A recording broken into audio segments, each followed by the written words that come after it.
ಕನ್ನಡ ರಾಜ್ಯೋತ್ಸವದ ಮಾಸದಲ್ಲಿ ಕನ್ನಡ ನಾಡು, ನುಡಿ, ಸಾಹಿತ್ಯ, ಕಲೆ, ವಿಜ್ಞಾನ, ಆಧ್ಯಾತ್ಮಿಕ ಕ್ಷೇತ್ರದ ಹಿರಿಯ ಸಾಧಕ ಕನ್ನಡಿಗರನ್ನು ಪರಿಚಯಿಸುವ ಕಾರ್ಯಕ್ರಮವೇ ಕನ್ನಡದ ಕಣ್ಮಣಿಗಳು. ಪ್ರಸ್ತುತಪಡಿಸಲಿದ್ದಾರೆ ಮೈಸೂರಿನ ಶ್ರೀಯುತ ಗಣೇಶ್ ದೀಕ್ಷಿತ್ರವರು.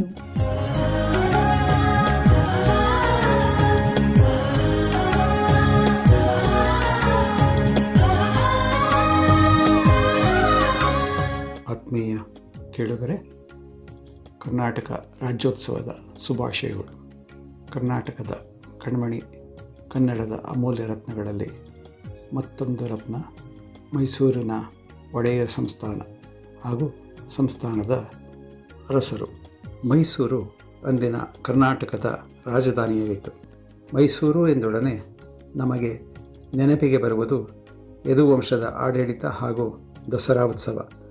ಇದರೊಂದಿಗೆ ಮೈಸೂರು ಮಲ್ಲಿಗೆ, ಮೈಸೂರು ಯೋಗ ಪರಂಪರೆ, ಮೈಸೂರು ವಿಳ್ಳೆದೆಲೆ, ಮೈಸೂರು ಪೇಟ, ಮೈಸೂರು ಪಾಕ್, ಎಳೆಮಗುರು ಬದನೆಕಾಯಿ, ಮೈಸೂರು ರೇಷ್ಮೆ, ಮೈಸೂರು ಶ್ರೀಗಂಧ, ಹೀಗೆ ವಿಜಯನಗರ ಸಾಮ್ರಾಜ್ಯ ಕ್ಷೀಣಿಸುತ್ತಿರುವ ಸಂದರ್ಭದಲ್ಲಿ ಹಾಗೂ ತಾಳಿಕೋಟೆಯ ಸಮರದ ನಂತರ ಮೈಸೂರು ಪ್ರವರ್ಧಮಾನಕ್ಕೆ ಬರತೊಡಗಿತು. ಮೈಸೂರನ್ನು ಆಳಿದವರು ಯದುವಂಶದವರು. ಮೈಸೂರಿನ ಅರಸರು ಪ್ರಜಾವತ್ಸಲರಾಗಿ ಉಜ್ವಲ ಪರಂಪರೆಯನ್ನು ನಿರ್ಮಿಸಿದವರು. ನಾಡು, ನುಡಿ, ಶಿಕ್ಷಣ, ಸಂಗೀತ, ಸಾಹಿತ್ಯ, ಕಲೆ ಮುಂತಾದ ಎಲ್ಲ ಕ್ಷೇತ್ರಗಳಿಗೂ ಆಶ್ರಯವನ್ನು ನೀಡಿದರು. ಇವರ ಆಡಳಿತಾವಧಿಯಲ್ಲಿ ಧಾರ್ಮಿಕ, ಸಾಂಸ್ಕೃತಿಕ ಮತ್ತು ರಾಜಕೀಯ ಕ್ಷೇತ್ರದಲ್ಲಿ ಹಲವು ಬದಲಾವಣೆಗಳು ಕಂಡವು. ಈ ಅರಸುಮನೆತನದ ಆಳ್ವಿಕೆಯನ್ನು 1399ರಲ್ಲಿ ಯದುರಾಯರು ಆರಂಭಿಸಿದರು. ಯದುರಾಯರು 1399ರಿಂದ 1423ರವರೆಗೆ ಆಳ್ವಿಕೆ ನಡೆಸಿದರು. ಇವರ ನಂತರ ತಿಮ್ಮರಾಜ ಒಡೆಯ, 2ನೇ ಚಾಮರಾಜ ಒಡೆಯ, 3ನೇ ಚಾಮರಾಜ ಒಡೆಯ ಮುಂತಾದವರು ಆಡಳಿತವನ್ನು ಮುಂದುವರಿಸಿದರು. 1578ರಲ್ಲಿ ರಾಜ ಒಡೆಯರವರ ಆಡಳಿತ ಸಮಯದಲ್ಲಿ ತಮ್ಮ ಗಡಿಗಳನ್ನು ವಿಸ್ತರಿಸತೊಡಗಿದರು. ಇವರ ಕಾಲದಲ್ಲಿ ಶ್ರೀರಂಗಪಟ್ಟಣ ರಾಜಧಾನಿಯಾಗಿತ್ತು. ವಿಜಯನಗರದ ಅರಸರು ನಡೆಸುತ್ತಿದ್ದ ದಸರಾ ಉತ್ಸವವನ್ನು ಇವರು ಶ್ರೀರಂಗಪಟ್ಟಣದಲ್ಲಿ ಜಾರಿಗೆ ತಂದರು. ಇವರು 1617ರಲ್ಲಿ ಇವರ ಮರಣದ ನಂತರ 5ನೇ ಚಾಮರಾಜ ಒಡೆಯರ್ ಸಿಂಹಾಸನವನ್ನೇರಿದರು. ಇವರ ಕಾಲದಲ್ಲಿ ಕೂಡ ಗಡಿ ವಿಸ್ತಾರವಾಗತೊಡಗಿತು. ಇವರು ಸಾಹಿತ್ಯ ಪ್ರಿಯರಾಗಿದ್ದರು. ಇವರು ಸ್ವತಃ ಚಾಮರಾಜೋಕ್ತಿ ವಿಲಾಸ ಎಂಬ ಗ್ರಂಥವನ್ನು ವಾಲ್ಮೀಕಿ ರಾಮಾಯಣದ ಆಧಾರದ ಮೇಲೆ ರಚಿಸಿದವರು.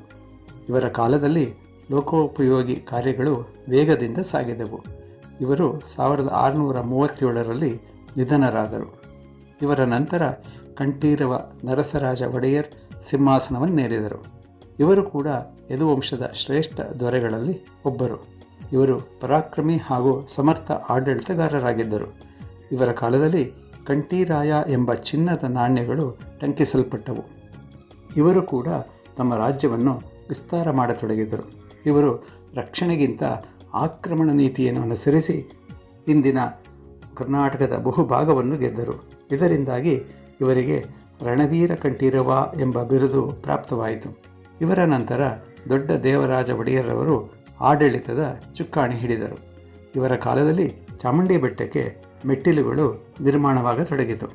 ಇವರ ಕಾಲದಲ್ಲಿ ಧರ್ಮ ಛತ್ರಗಳನ್ನು ಯಾತ್ರಿಕರ ಅನುಕೂಲಕ್ಕಾಗಿ ಕಟ್ಟಿಸಲು ಪ್ರಾರಂಭವಾಯಿತು. ಹೀಗೆ ಇವರ ನಂತರ ಚಿಕ್ಕದೇವರಾಜ ಒಡೆಯರವರು 1673ರಿಂದ 1704 ತನಕ ಆಡಳಿತ ನಡೆಸಿದರು. ಇವರ ಆಳ್ವಿಕೆಯ ಕಾಲದಲ್ಲಿ ದಕ್ಷಿಣ ಭಾರತದಲ್ಲಿಯೇ ಪ್ರಖ್ಯಾತ ದೊರೆಯಾಗಿ ಇವರು ಹೊರಹೊಮ್ಮಿದರು. ಇವರನ್ನು ಅಪ್ರತಿಮ ವೀರ ಎಂಬ ಬಿರುದನ್ನು ನೀಡಿ ಗೌರವಿಸಲಾಗಿದೆ. ಇವರ ಕಾಲದಲ್ಲಿಯೇ ಅಂಚೆ ವ್ಯವಸ್ಥೆ ಕೂಡ ಜಾರಿಗೆ ಬಂದಿತು. ಇವರಿಗೆ ನವಕೋಟಿ ನಾರಾಯಣ ಎಂಬ ಬಿರುದು ಕೂಡ ಲಭ್ಯವಾಯಿತು. ಅಂದರೆ ಇವರು ಆಡಳಿತ ವೆಚ್ಚವನ್ನು ತಗ್ಗಿಸಿ ಆದಾಯವನ್ನು ಹೆಚ್ಚಿಸುವಲ್ಲಿ ಶ್ರಮಿಸಿದವರು. ಚಿಕ್ಕದೇವರಾಜರ ನಂತರ ಮೈಸೂರು ರಾಜ್ಯಕ್ಕೆ ಸಮರ್ಥ ದೊರೆಗಳ ಸೇವೆ ಲಭ್ಯವಾಗಲಿಲ್ಲ. ಈ ಸಂದರ್ಭದಲ್ಲಿ ದಳವಾಯಿಗಳಾಗಿದ್ದವರು ಆಡಳಿತದ ಚುಕ್ಕಾಣಿ ಹಿಡಿಯತೊಡಗಿದರು. 1760ರಿಂದ 1799ರವರೆಗೆ ಹೈದರ್ ಅಲಿ ಹಾಗೂ ಟಿಪ್ಪು ಸುಲ್ತಾನರು ಆಡಳಿತ ನಡೆಸಿದರು. 1799ರಲ್ಲಿ ಮುಮ್ಮಡಿ ಕೃಷ್ಣರಾಜ ಒಡೆಯರವರು ಮತ್ತೆ ಸಿಂಹಾಸನವನ್ನೇರಿದರು. ಇವರಿಗೆ ಪೂರ್ಣಯ್ಯನವರು ದಿವಾನರಾಗಿ ಸೇವೆ ಸಲ್ಲಿಸಿದರು. ಇವರು ಸಾಂಸ್ಕೃತಿಕ ರಂಗದಲ್ಲಿ ಸಾಧನೆಯನ್ನು ಮಾಡಿದರು. ಸ್ವತಃ ವಿದ್ವಾಂಸರಾಗಿದ್ದು ಹಲವು ಭಾಷೆಗಳನ್ನು ಬಲ್ಲವರಾಗಿದ್ದರು. ಇವರು 1868ರಲ್ಲಿ ಮರಣ ಹೊಂದಿದರು. ಮತ್ತೆ ಕೆಲವು ವರ್ಷಗಳ ಕಾಲ ಬ್ರಿಟಿಷರ ಆಡಳಿತಕ್ಕೆ ಒಳಪಟ್ಟಿತ್ತು ಮೈಸೂರು ಸಂಸ್ಥಾನ. ಮತ್ತೆ ಚಾಮರಾಜ ಒಡೆಯರವರು 1881ರಲ್ಲಿ ತಮ್ಮ ಆಡಳಿತವನ್ನು ಪ್ರಾರಂಭಿಸಿದರು. ಇವರ ಕಾಲದಲ್ಲಿ CV ರಂಗಚಾರ್ಲುರವರು ದಿವಾನರಾಗಿದ್ದರು. ಅನಂತರ ಕೆ ಶೇಷಾದ್ರಿ ಅಯ್ಯರವರು ಕೂಡ ದಿವಾನರಾಗಿದ್ದರು. ಇವರು ಪ್ರಜಾಪ್ರತಿನಿಧಿ ಸಭೆಯನ್ನು ಸ್ಥಾಪಿಸಿದರು. ಇದು ಅಂದಿನ ದಿನದಲ್ಲಿ ವಿನೂತನ ಪ್ರಯೋಗವಾಗಿತ್ತು. 1882ರಲ್ಲಿ ರೈಲು ಮಾರ್ಗವನ್ನು ಪ್ರಾರಂಭಿಸಲು ಕಾರಣೀಭೂತರಾದರು. ಇವರು 1894ರಲ್ಲಿ ಮೃತರಾದರು. ಮೈಸೂರು ಅರಸರು ಇಲ್ಲಿನ ಅಧಿಷ್ಠಾತೃ ದೇವತೆ ಶ್ರೀ ಚಾಮುಂಡೇಶ್ವರಿಯನ್ನು ಆರಾಧಿಸಿಕೊಂಡು ಬಂದವರು. ಚಾಮುಂಡೇಶ್ವರಿಯು ದುಷ್ಟ ಸಂಹಾರ ಮಾಡಿ ಶಿಷ್ಟರನ್ನು ರಕ್ಷಿಸಿದವಳು. ಇವಳಂತೆ ಒಡೆಯರ್ ವಂಶದವರು ಕೂಡ ಮೈಸೂರು ಸಂಸ್ಥಾನದ ಆಡಳಿತ ನಡೆಸುವುದರ ಮೂಲಕ ಮೈಸೂರು ವಿಶ್ವವಿಖ್ಯಾತಿಯಾಗಲು ಕಾರಣರಾಗಿದ್ದಾರೆ. ಇಂತಹ ಯದುವಂಶ ದಕ್ಷಿಣ ಭಾರತವನ್ನು ಆಳಿದ ಕದಂಬ, ರಾಷ್ಟ್ರಕೂಟ, ಗಂಗಾ, ಚಾಲುಕ್ಯ, ಹೊಯ್ಸಳ ಮತ್ತು ವಿಜಯನಗರ ಸಾಮ್ರಾಜ್ಯಗಳ ಭವ್ಯ ಸಂಸ್ಕೃತಿ ಸಂಪ್ರದಾಯಗಳನ್ನು ಪಾಲಿಸಿಕೊಂಡು ಬಂದವರು. ಇಂತಹ ಅಮೂಲ್ಯ ಆಡಳಿತ ನೀಡಿದ ಯದುವಂಶದ ಎಲ್ಲ ಅರಸರಿಗೆ ವಂದನೆಗಳು, ಪ್ರಣಾಮಗಳು ಕೂಡ. ಎಲ್ಲರಿಗೂ ಧನ್ಯವಾದಗಳು.